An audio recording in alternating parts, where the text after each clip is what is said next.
ഒരു സമയത്ത് ഉണ്ടാവുന്ന ട്രോളിങ്ങിൽ നിന്നും അല്ലെങ്കിൽ അഭിനയിക്കാൻ അറിയില്ല എന്ന് പറയുന്നതിൽ നിന്നും ഒക്കെ ഒരു മാനുഷികമായിട്ടൊരു ഫീലിംഗ് ആണ്.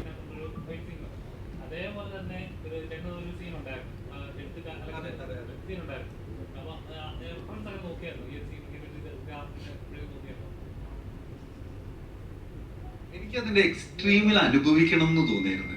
മമ്മി എന്റെ ആസ് എൻ ആർട്ടിസ്റ്റ് എനിക്ക് അത് അത് നടക്കാവുന്നതിൽ ഏറ്റവും വലിയ ഇപ്പൊ അതിലെ മാറ്റ് എന്ന് പറഞ്ഞ സാധനം ഉണ്ടായിരുന്നില്ല.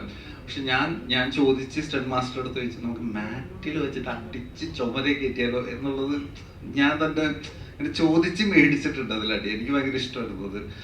അതങ്ങനെ തന്നെ സംഭവിക്കണം എന്നായിരുന്നു എൻ്റെ ആഗ്രഹം. കാരണം അത് സ്ലാപ്സ്റ്റിക്കിന്റെ ഈ പറഞ്ഞ പോലെ നേരത്തെ ചോദിച്ച ചോദ്യത്തിന്റെ ഉത്തരമായിട്ട് കണക്റ്റഡ് ആണെന്ന് വെച്ച് കഴിഞ്ഞാല് നമുക്കതൊരു വേറൊരു സിനിമയിൽ അത്തരത്തിലൊരു പ്ലേ പോസിബിൾ അല്ല. പക്ഷെ പോസിബിൾ ആയിട്ട് നമുക്കൊരു ഒരു സ്ക്രിപ്റ്റോ അല്ലെങ്കിൽ ഒരു വർക്ക് കിട്ടുമ്പോൾ അതിലേറ്റവും നല്ല ഒരു കാര്യത്തിന് വേണ്ടി ട്രൈ ചെയ്യുക എന്നുള്ളതാണ്.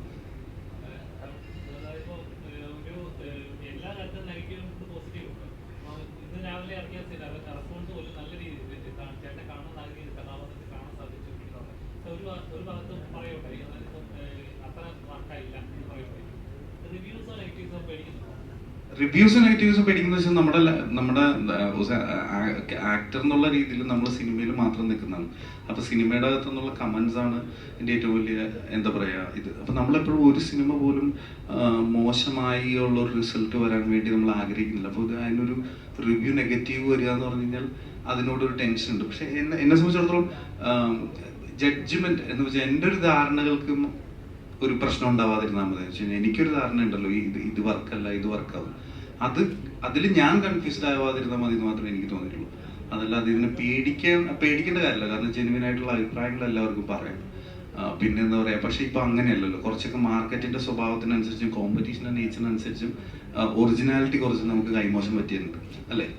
ആ ഒരു ഒറിജിനാലിറ്റി മിസ്സായിട്ടുണ്ട്. അപ്പൊ ആ ഒറിജിനാലിറ്റി മിസ്സായത് കൊണ്ട് ആ ഒറിജിനൽ അല്ലാത്ത റിവ്യൂസിന് നമ്മൾ പേടിക്കേണ്ടി വരാറുണ്ട്.